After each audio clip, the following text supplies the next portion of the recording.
ಎಲ್ರಿಗೂ ನಮಸ್ಕಾರ. ಗೆಳತಿ ಯೂಟ್ಯೂಬ್ ಚಾನಲ್ಗೆ ಮತ್ತೊಮ್ಮೆ ಸ್ವಾಗತ. ಬನ್ನಿ ಸ್ನೇಹಿತರೆ, ಇವತ್ತು ಕೊನೆ ಕಾರ್ತಿಕ ಸೋಮವಾರ ದಿನ ತುಳಸಿ ಹಬ್ಬ, ತುಳಸಿ ವಿವಾಹವನ್ನು ಯಾರೆಲ್ಲ ಇನ್ನೂ ಮಾಡಿಲ್ಲ, ಯಾವ ಸಮಯದಲ್ಲಿ ಮಾಡಬಹುದು, ಹಾಗೆ ಪೂಜಾ ವಿಧಾನವನ್ನು ತಿಳಿಸ್ಕೊಡ್ತಾ ಇದ್ದೀನಿ. ಈಗಾಗಲೇ ಹಿಂದಿನ ವಿಡಿಯೋದಲ್ಲಿ ಸೋಮವಾರ ಪ್ರದೋಷ ಇರೋದ್ರಿಂದ ಹಾಗೆ ಕೊನೆ ಕಾರ್ತಿಕ ಸೋಮವಾರ ಆಗಿರೋದ್ರಿಂದ ಯಾವ ರೀತಿ ಮನೆಯಲ್ಲಿ ಸರಳವಾಗಿ ಪೂಜೆ ಮಾಡಬೇಕು, ಯಾವ ಒಂದು ವಿಶೇಷ ದೀಪಾರಾಧನೆ ಮಾಡಬೇಕು, ಇದರಿಂದ ಏನೆಲ್ಲ ಪ್ರಯೋಜನಗಳಿದೆ, ಹಾಗೆ ಪ್ರದೋಷ ಪೂಜೆಯ ಮಹತ್ವ ಏನು, ಇದೆಲ್ಲನೂ ಕೂಡ ವಿವರವಾಗಿ ತಿಳಿಸ್ಕೊಟ್ಟಿದ್ದೀನಿ. ಇನ್ನೂ ಯಾರಾದ್ರೂ ಆ ವಿಡಿಯೋ ನೋಡಿಲ್ಲ ಅಂದರೆ ಈಗಲೇ ನೋಡಿ. ಹಾಗೆ ಸೋಮವಾರ ತುಳಸಿ ಹಬ್ಬನ ಮಾಡೋದಕ್ಕೆ ಒಳ್ಳೆ ಸಮಯನ ತಿಳಿಸ್ಕೊಡಿ, ಹಾಗೆ ಯಾವ ರೀತಿ ಪೂಜೆ ಮಾಡಬೇಕು ಅನ್ನೋದನ್ನು ತಿಳಿಸ್ಕೊಡಿ ಅಂತ ಕೂಡ ಕಮೆಂಟ್ಸಲ್ಲಿ ಕೇಳಿದ್ರಿ. ನವೆಂಬರ್ 17ನೇ ತಾರೀಕು ಸೋಮವಾರ ಬೆಳಗ್ಗೆ 5:30ರಿಂದ 7 ಗಂಟೆ ಒಳಗಾಗಿ ಬೆಳಗ್ಗೆ ನೀವು ತುಳಸಿ ಹಬ್ಬವನ್ನು ಮಾಡೋದಾದರೆ ಈ ಸಮಯದಲ್ಲಿ ಮಾಡಬಹುದು. ಬ್ರಾಹ್ಮಿ ಮುಹೂರ್ತದಲ್ಲಿ ಮಾಡಬಹುದು. ಇನ್ನು ಸಂಜೆ ಹೊತ್ತು ಮಾಡೋದಾದರೆ ಸಂಜೆ 5:20ರ ನಂತರ ರಾತ್ರಿ 8 ಗಂಟೆ ಒಳಗಾಗಿ ಈ ಪೂಜೆ ಮಾಡಬಹುದು. ಪ್ರದೋಷ ಕೂಡ ಇರೋದ್ರಿಂದ ಈ ಸಮಯದಲ್ಲಿ ನೀವು ತುಳಸಿ ಪೂಜೆಯನ್ನು ಕೂಡ ಮಾಡಬಹುದು.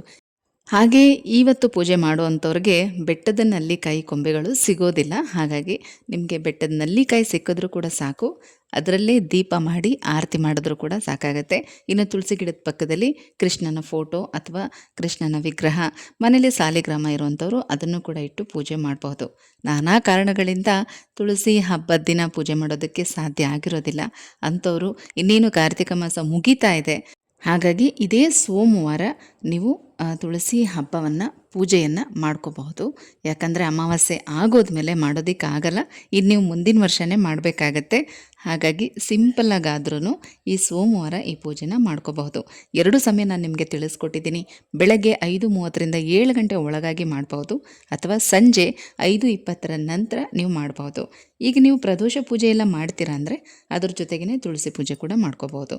ಹೊರಗಡೆ ತುಳಸಿಗೆಲ್ಲ ನೀವು ರೆಡಿ ಮಾಡಿ ಅಲಂಕಾರ ಮಾಡಿ ದೀಪ ಹಚ್ಚಿ ಮನೆ ಒಳಗಡೆ ನೀವು ಶಿವಪೂಜೆ ಎಲ್ಲ ಮುಗಿಸ್ಕೊಂಡು ಒಟ್ಟಿಗೆ ದೀಪ ಹಚ್ಚಿ 2 ಕಡೆ ಆರತಿ ಮಾಡಬಹುದು. ಇನ್ನು ನೈವೇದ್ಯ ಕೂಡ ಅಷ್ಟೇ, ನೀವು ಶಿವಪೂಜೆಗೆ ಏನು ನೈವೇದ್ಯ ಮಾಡಿರ್ತೀರೋ ಅದನ್ನೇ ತುಳಸಿ ಗಿಡದ ಮುಂದೆ ಕೂಡ ಇಟ್ಟು ಸಿಂಪಲ್ಲಾಗಿ ಪೂಜೆ ಮಾಡಬಹುದು, ಅಥವಾ ಹಾಲು ಸಕ್ಕರೆ ಕೂಡ ಇಟ್ಟು ಪೂಜೆನ ಮಾಡಬಹುದು. ಆದರೆ ದೀಪಾರಾಧನೆ ಅಂತೂ ಮಾಡಲೇಬೇಕು.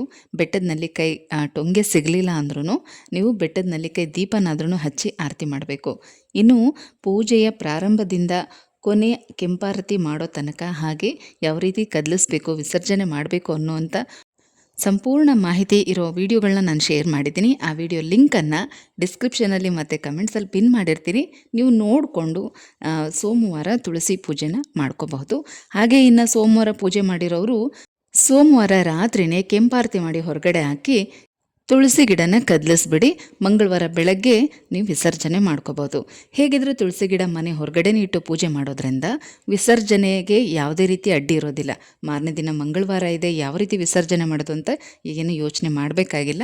ಹೊರಗಡೆನೇ ಇಟ್ಟು ಪೂಜೆ ಮಾಡೋದ್ರಿಂದ, ಅಥವಾ ನೀವೇನಾದರೂ ಮನೆ ಒಳಗಡೆ ಇಟ್ಟು ಪೂಜೆ ಮಾಡ್ತೀರಾ ಅಂದರೂ ಕೂಡ ಪರವಾಗಿಲ್ಲ. ಸೋಮವಾರ ರಾತ್ರಿ ಕದಲಿಸಿ ಮಂಗಳವಾರ ಬೆಳಗ್ಗೆ ಮತ್ತೆ ಇನ್ನೊಂದ್ಸಲ ದೀಪ ಹಚ್ಚಿ ಪೂಜೆ ಮಾಡಿ ಆಮೇಲೆ ಗಿಡ ತೆಗೆದು ಹೊರಗಡೆ ಇಡ್ಬೋದು, ಅಥವಾ ಬುಧವಾರ ಬೆಳಗ್ಗೆ ಕೂಡ ನೀವು ತೆಗೆದು ಹೊರಗಡೆ ಇಡಬಹುದು. ತುಳಸಿ ವಿವಾಹ ಅನ್ನೋದು ಒಂದು ಶುಭ ಕಾರ್ಯದ ಸಂಕೇತ.